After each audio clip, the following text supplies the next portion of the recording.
आज हम लोग पढ़ेंगे मैथ ऑब्जेक्टिव क्वेश्चन जो क्लास 10 से रिलेटेड है, लेसन 2 एंड 3 का, जिसमें बहुत ही इम्पोर्टेंट ऑब्जेक्टिव क्वेश्चन रखा गया है जो एग्ज़ाम के लिए काफ़ी महत्वपूर्ण है। तो वीडियो को शुरू करने से पहले आप लोग से एक छोटी सी रिक्वेस्ट है कि यदि आप हमारे चैनल को सब्सक्राइब नहीं किए हैं तो हमारे चैनल को सब्सक्राइब कर दें, साथ ही बेल आइकन को दबा दें ताकि जब भी हम ऐसा वीडियो अपलोड करें तो उसका नोटिफिकेशन सबसे पहले आपके पास पहुंचती रहे।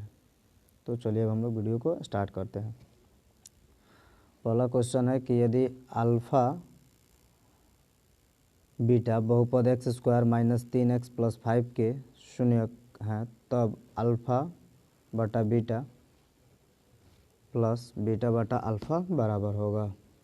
तो सबसे पहले हम लोग देखेंगे कि जो यहाँ हमारा बहुपद है वह है x square minus 3x plus 5।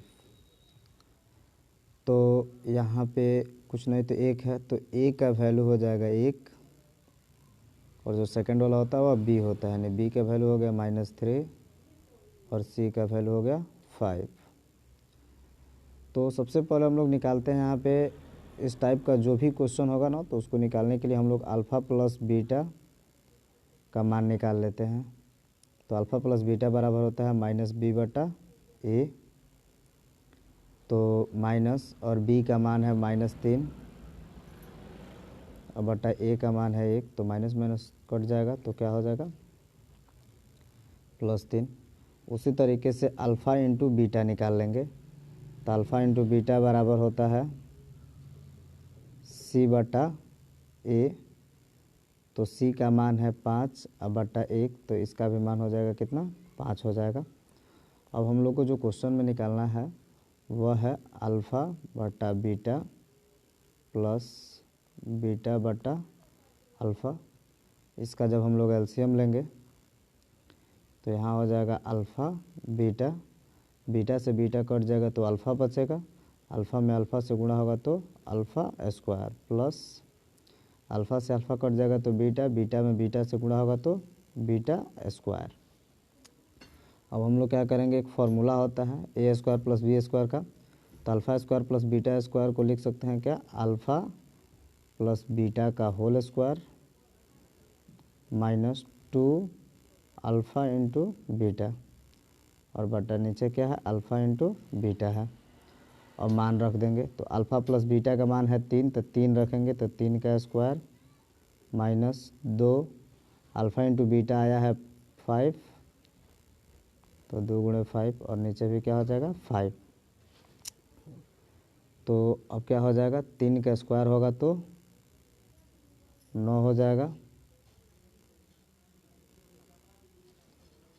और -2 पचे 10 और बटा क्या होगा 5, यानी घटाएंगे तो हो जाएगा हमारा -1 बटा 5, यानी ऑप्शन नंबर सी सही होगा।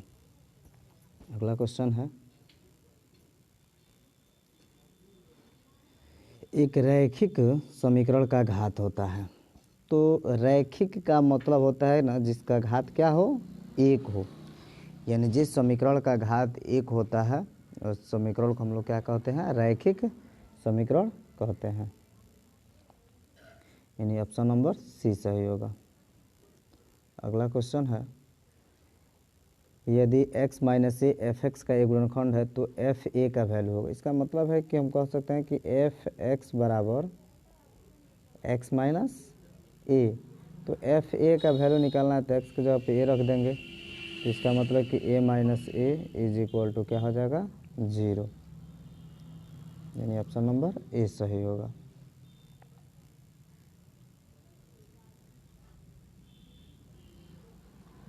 सेम क्वेश्चन है, अभी हम लोग जैसे किए थे सेम वही क्वेश्चन है, तो इसका भी हमारा ऑप्शन नंबर बी सही होगा, यानी -1 बटा 5। लेकिन थोड़ा सा डिफरेंट है, यहाँ ये वहाँ था -3 और यहाँ है +3, यानी x square plus 3x plus 5 बराबर सॉल्व जब हम लोग करेंगे तो ए का वैल्यू 1, बी का वैल्यू 3 और सी का वैल्यू 5। तो अल्फ़ा प्लस बीटा बराबर होता है -b/a। तो -b/a तो करेंगे क्या हम लोग, -b/a तो हो जाएगा हमारा क्या, -3/1 बराबर -3। अल्फ़ा इंटू बीटा निकालेंगे तो c/a तो 5/1 यानी 5।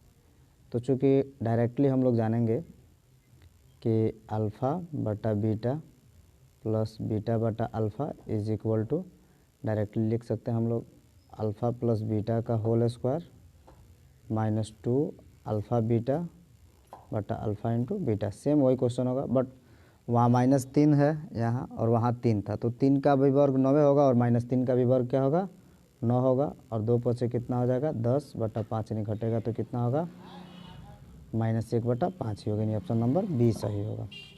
उस फर्क क्वेश्चन में प्लस और माइनस का, लेकिन आंसर वही होगा। अगला क्वेश्चन है, त्रिघात बहुपद का सबसे व्यापक रूप होता है। तो त्रिघात जो बहुपद होता है वह होता है ax³ plus bx² plus cx plus d, यानी यह ऑप्शन नंबर सी है। अगला क्वेश्चन है, निम्नलिखित में कौन बहुपद नहीं है।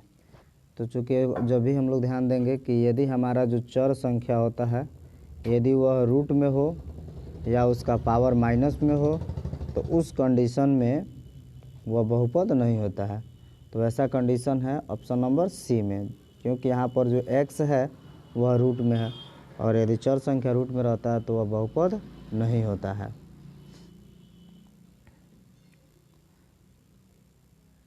अगला है, एक घात वाला बहुपद कहलाता है। तो यदि किसी बहुपद का घात 1 है तो वह बहुपद रैखिक बहुपद कहलाता है। 8 नंबर क्वेश्चन, निम्नलिखित में कौन बहुपद है। यहाँ पूछा जा रहा कौन बहुपद है, तो चूँकि यहाँ पर चर संख्या रूट में है तो यह बहुपद नहीं है। यहाँ पर देखेंगे तो इसका पावर x² - 2x, तो यहाँ पर नहीं है, लेकिन एक बहुपद है।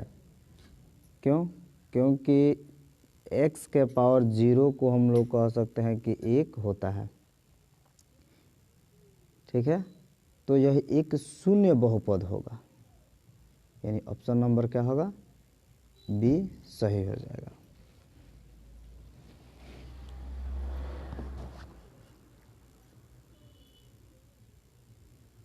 अगला, निम्नलिखित में कौन बहुपद नहीं है। तो ध्यान देंगे कि यहाँ पर जो पूछ रहा है कि कौन बहुपद नहीं है,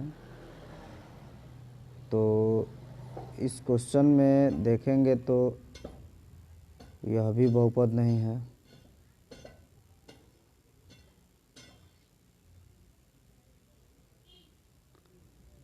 ऑप्शन नंबर बी बहुपद है, डी भी है,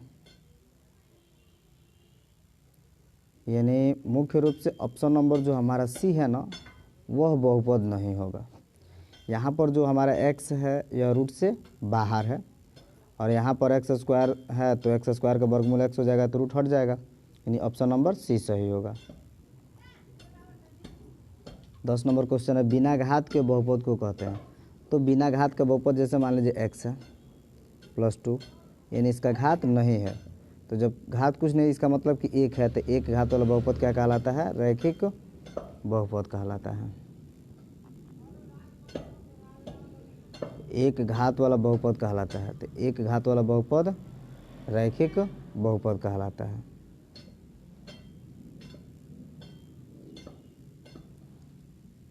बारह नंबर क्वेश्चन है, के किस मान के लिए समीकरण x + 2y = 7, x + 2y = 7 और 2x + ky = 14 समपाती होगा। तो समपाती के लिए जो कंडीशन होता है ना वह होता है A1/A2 बराबर B1/B2 बराबर C1/C2। तो हम लोग मान रखेंगे तो यहाँ कुछ नहीं तो 1 है, तो 1/2 बराबर 2/K बराबर 7/14। तो कोई भी हम लोग दो लेकर के सॉल्व कर लेंगे तो 1/2 बराबर 2/K, क्रॉस गुणा कर देंगे तो K बराबर 4 हो जाएगा, यानी ऑप्शन नंबर सी सही होगा। अगला क्वेश्चन है, यदि समीकरण युग्म 2x + 3y बराबर 7, 2x + 3y बराबर 7 और a + b x + 2a - by बराबर 21 के अनंत हल हो, तो अनंत हल होने का कंडीशन जो होता है वह होता है A1/A2 बराबर B1/B2 बराबर C1/C2। तो यहाँ भी हम लोग करेंगे क्या, 2/A + B बराबर 3/2a - b बराबर 7/21। तो एक बार हम लोग क्या कर लें कि 2/A + B को बराबर कर लेंगे 7/21 के, तो 7 × 21, यानी हमारा एक इक्वेशन बन जा रहा है A + B बराबर 3 दूना 6। उसी तरीके से जब हम लोग इसको बराबर करेंगे तो यहाँ भी वही कट जाएगा, तो 7 × 21, तो बचेगा 2a - b बराबर 3 × 9, इसमें गुणा करा देंगे तो 9। अब करेंगे क्या, हम लोग यहाँ सॉल्व कर देना तो कट जा रहा है, तो 2a और a कितना ये हो जाएगा 3a = और 9 6 कितना हो जाएगा 15, तो 3 × 5 = 15, यानी a का वैल्यू 5 आ गया। तो a का वैल्यू 5 किस में है, दो ऑप्शन में है, a में और d में, लेकिन हम लोग a का मान 5 रख करके और जो निकालेंगे तो b का मान 1 आएगा, यानी ऑप्शन नंबर ए सही होगा।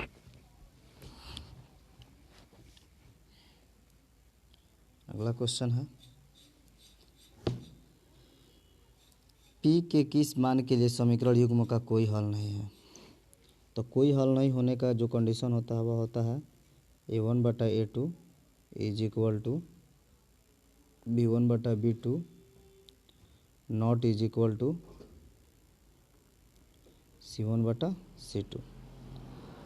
तो क्या हो जाएगा, यहाँ पर A1 का मान 5 है बटा A2 का मान कुछ नहीं तो 1 है, B1 का मान P है, B2 का मान 2 है, 7/-3, यहाँ नॉट = होगा।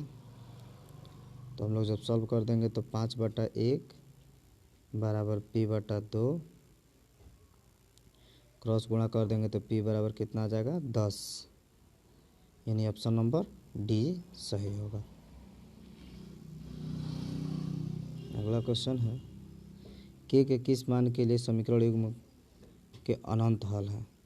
तो अनंत हल है तो यहाँ भी वही कंडीशन होगा A1/A2 बराबर B1/B2 बराबर C1/C2। तो A1 का मान है 2, A2 का मान है 4 बराबर B1 का मान है 3, B2 का मान है K और यहाँ है 5 और यहाँ है 10, तो कट जाएगा तो 2 दूना 4, तो 1/2 बराबर 3/K, क्रॉस गुणा कर देंगे तो K बराबर 3 दूना 6 हो जाएगा, यानी ऑप्शन नंबर डी सही होगा। अगला क्वेश्चन है, के किस मान के लिए समीकरण का कोई हल नहीं है। यहाँ भी कोई हल नहीं है, इसका मतलब कि A1/A2 is equal to B1 बटा B2 not is equal to C1 बटा C2, तो 1 हो जाएगा। और A2 का मान 3 है, B1 का मान 2 है, B2 का मान K है, C1 का मान 5 है, C2 का मान 15 है। तो 1/3 बराबर 2 K, क्रॉस गुणा कर देंगे तो K बराबर 6 होगा। लेकिन अगर जो हम लोग लेते हैं 2 बटा चूँकि यहाँ देखो +5 है ना, तो इधर आएगा तो क्या होगा, -5 होगा। तो यहाँ -5 हम लोग लेंगे, तो K बराबर 6 और यहाँ नॉट इज इक्वल टू, तो K इज इक्वल टू 6 होगा। भले यहाँ ऑप्शन दिया है D, लेकिन यह गलत है, हमारा ऑप्शन नंबर B सही होगा।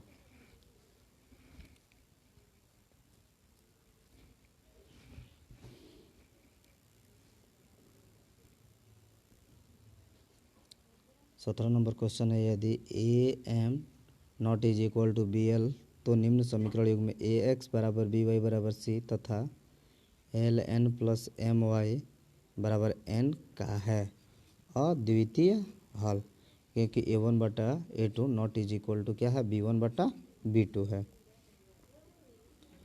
18 नंबर क्वेश्चन है कि किस मान के लिए समीकरण का अद्वितीय हल है। तो अद्वितीय हल का मतलब होता है A1 बटा A2 not is equal to B1 बटा B2।